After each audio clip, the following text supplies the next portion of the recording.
আর এই মুহূর্তে যে ছবি আপনাদের দেখাচ্ছি, দীঘায় মুখ্যমন্ত্রী মমতা বন্দ্যোপাধ্যায় একাধিক কর্মসূচি রয়েছে তার রথযাত্রাকে কেন্দ্র করে, এবং সেই রথযাত্রাকে কেন্দ্র করে দীঘাতেও এই মুহূর্তে সাজো সাজো রব, এবং আগামীকাল তিনি উদ্বোধন করবেন রথযাত্রার। তার আগে আজ রশি পুজো রয়েছে, সেই রশি পুজো যেরকম কর্মসূচি রয়েছে, তাছাড়াও আরও একাধিক কর্মসূচি রয়েছে মুখ্যমন্ত্রীর। এই মুহূর্তের ছবিটা আর কি কি আপডেট পাওয়া যাচ্ছে, আবির আরও ডিটেল জানাতে পারবে বিষয়। আবির রয়েছে আমার সঙ্গে।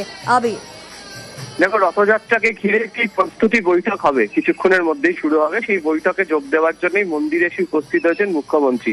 মন্দিরের যে অফিস রয়েছে, সেই মন্দির অফিসেই বৈঠকটি হবে।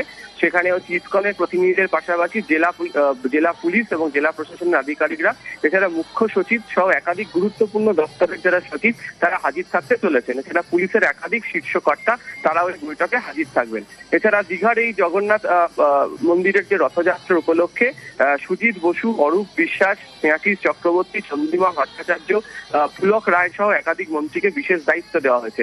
সেই মন্ত্রী যারা রয়েছেন তারা এই বৈঠকে উপস্থিত থাকবেন। আজকের বৈঠকের মূলত উদ্দেশ্য হচ্ছে দুটো। এক, রথযাত্রার উৎসব আগামীকাল শুরু হবে কখন, অর্থাৎ রথের রশিতে কখন টান পড়বে। 1 কিলোমিটার রাস্তা যাবে, রাস্তার দুধারে ইতিমধ্যে ব্যারিকেড করার কাজ শুরু করা হয়েছে।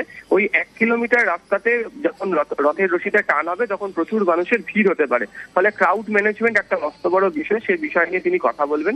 দ্বিতীয়ত হচ্ছে যে আজকে থেকে কার্যত যে রথের যে উৎসব তা শুরু হয়ে গিয়েছে এবং তা চলবে হচ্ছে উল্টো রথ এবং তার পরের দিন পর্যন্ত। এবং প্রচুর সংখ্যক দর্শক, পর্যটক, পুণ্যার্থী তারা ইতিমধ্যে আসতে তারা শুরু করে দিয়েছেন। ফলে বিভিন্ন ব্যবস্থাপনার যাতে কোনো ধরনের ত্রুটি না থাকে সেদিকে দেখা হচ্ছে।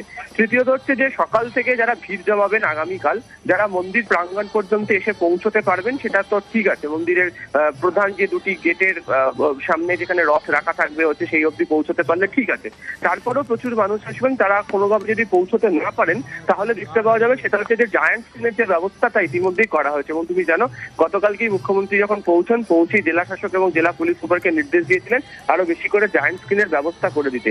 সেই ব্যবস্থাপনা কতদূর এগিয়েছে, লাইভ সম্প্রচার সেখানে দেখানো হবে, সেই বিষয়গুলোকে নিয়ে মূলত আলোচনা হবে।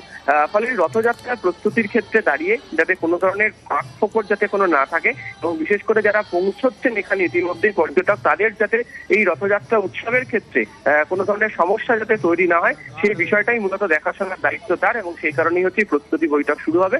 দুপুর 2টো নাগাদ এই প্রস্তুতি বৈঠক শুরু করবেন তারা, মন্দির প্রাঙ্গণের যে অফিস রয়েছে সেখানে। বেশ আবির, অবশ্যই আমাদের নজর থাকবে।